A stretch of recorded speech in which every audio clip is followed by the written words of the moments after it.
Приветствую вас на канале Твой Конфиг. 2018 год. Чем он запомнился? Для меня он, например, запомнился следующим. В 2018 году было очень много интересных флагманских моделей. Один из них Samsung Galaxy S9, S9 Plus, Samsung Galaxy Note 9, который обладал очень хорошей фотокамерой, iPhone XR, iPhone X и iPhone XS. Huawei выпустила Mate 20 Pro, и тут появился Pocophone. Pocophone, можно так сказать, порвал многие более брендованные, более интересные, так скажем, решения от производителей, а порвал он своей ценой. Ну, собственно, погнали смотреть внешний вид и технические характеристики.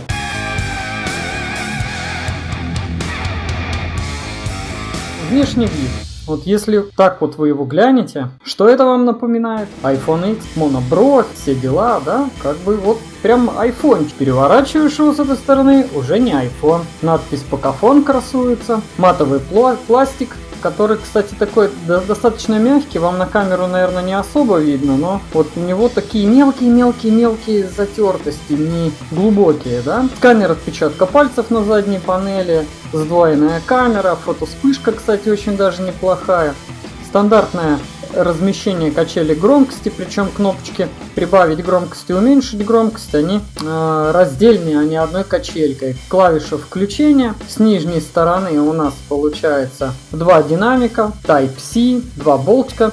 Подробнее расскажу, как он разбирается. Ну и здесь сим-лоток под одну сим-карту и под карту памяти для разрешения. Да? Так, что касается моего мнения по поводу внешнего вида данного телефона. Данный телефон у меня на кастомной прошивке Google Pixel Experience на 11-м андроиде, так как последующие обновления прошивки мои выходить не будут, да, то есть 12.5 версию мы не получим, может быть это и к лучшему, потому что что-то последнее время прошивки на Xiaomi стали выходить с багами, там, с недочетами и прочее. По этой причине я накатил сюда Google Pixel на 11-м андроиде, версия Experience Plus, которая, да. Что касается внешнего вида, челка, конечно, уже вот это морально устарела, а внешний вид, как у большинства телефонов 2018 года. Ничего я про него такого плохого особо сказать не могу. Пластик матовый, царапается весь, боковая грань тоже матовая.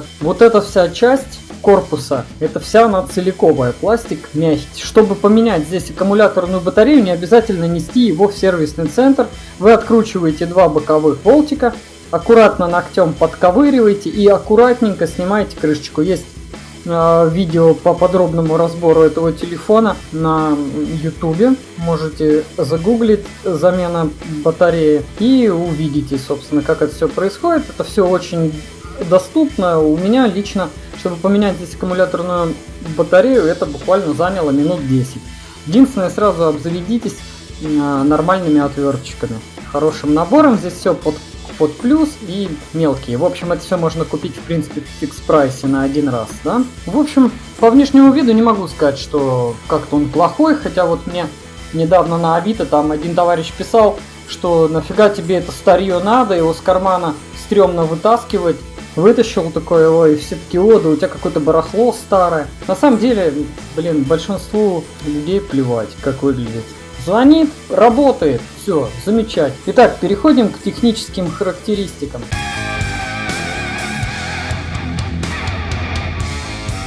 Процессор у Poco F1 Qualcomm Snapdragon 845, графика Adreno 630, память оперативная 6 либо 8 гигабайт и встроенная 64, 128, 256. Моя же версия телефона памятью 6 гигабайт оперативной и 128 встроенной. Что касается его экрана. Здесь 6,18 дюймов, трубка небольшая, на мой взгляд, под одну руку очень удобная. Здесь IPS, разрешение экрана 1080 на 2246 точек, соотношение сторон 18,7 к 9, да, плотность пикселей 403 и Corning Glass защитное стекло. Аккумуляторная батарея литий-полимерная 4000 мАч, быстрая зарядка Quick Change 3.0. Кстати, в комплекте к телефону идет комплектная зарядка 18-ваттная. В принципе, где-то за час 30 этот телефон заряжается с нуля полностью. А по автономности, если в игрушки не играть, то он очень даже хорошо. Но к этому мы еще вернемся. Камера основная 12 мегапикселей и 5-мегапиксельная. Сенсор глубины, да, запись видео может даже писать он в 4К при 30 кадрах, но с помощью там Google камеры можно активировать режим, где он пишет 4К 60 кадров. Но стабилизации в этом телефоне нет, поэтому штатива я не рекомендовал бы на нем вообще видео снимать. Как бы картинка неплохая, но когда ты идешь, дребезжит так все, как будто этот телефон года 2012, наверное. Почему Xiaomi выпустили такой немножко недофлагман, какими нюансами вообще непонятно. И фронтальная камера 20-мегапиксельная. Вот, кстати, она так вот без стаба хреновенько и снимает.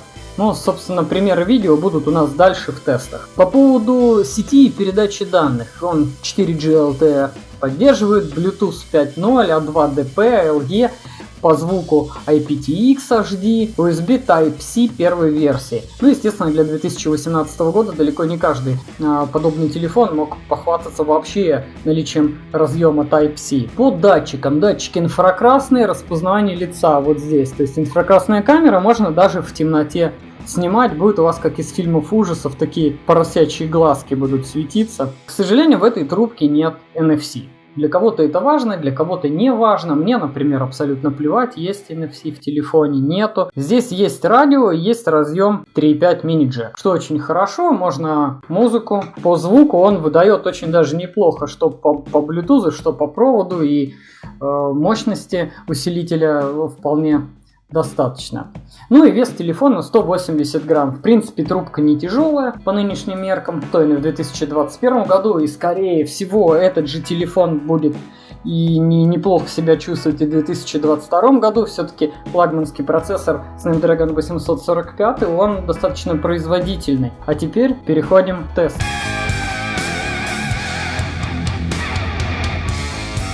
Если вы играете на смартфоне в игры, не рекомендуется играть с подключенным зарядным устройством. Тем самым вы быстрее усаживаете аккумуляторную батарею, и ничем хорошим это не закончится, кроме как заменой. Результаты теста Antutu мы видим 398 тысяч баллов, что по нашему времени очень даже неплохой показатель, сравнимый с Snapdragon 732G. Еще пользоваться можно, я думаю, 2021-2022 год. Переходим к тротлинг тест. Как вы видите, прошла уже минут 42. В принципе, особо сильных просадок нет. То есть он получается очень даже неплохо. То есть прошивка Google Pixel Experience не испортила характеристики этого железа. Итак, в заключении у нас игровой тест, после которого у нас будут примеры фото на эти камеры и примеры видео. Ну, никаких лагов нет, вот бегаю себе в трусах и ништяк. Я даже умудрился кого-то убить, прикиньте, первый раз играю. Как вы видите, настройки графики в PUBG высоко-высоко. 845-й дракончик-то все еще в строю, и в принципе можно поиграться. Ну а теперь переходим к тестам фото и видео. Сейчас будут примеры. Погнали!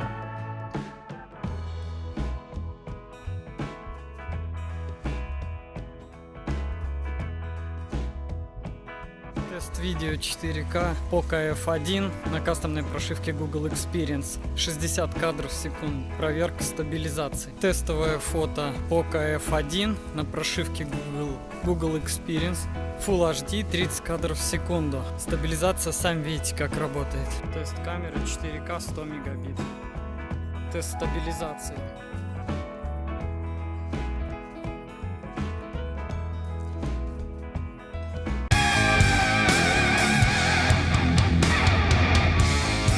Подведя итоги по Poco F1, не до флагману 2018 года. В целом, что можно сказать? Неплохой экран. При ярком солнце, конечно, он блекловат, ну то есть яркости его недостаточно. По коммуникационным возможностям и звуку у него все отлично, связь отлично, громкости внешнего динамика так же, как и этого динамика, вполне достаточно. Автономности хватает на день вполне при среднеразмерном использовании, если вы, конечно, не играете. В принципе, если этот телефон удастся купить там от 8 до 13 тысяч рублей с неубитым аккумулятором, что эта покупка очень хорошая и рекомендую. Запас мощности тут и производительности вполне. Понравился обзор, ставьте лайки, не понравился дизлайки, делитесь комментариями своим мнением об этом телефоне в 2021 году. Стоит ли его брать или не стоит, решать вам. Не болейте, всем пока.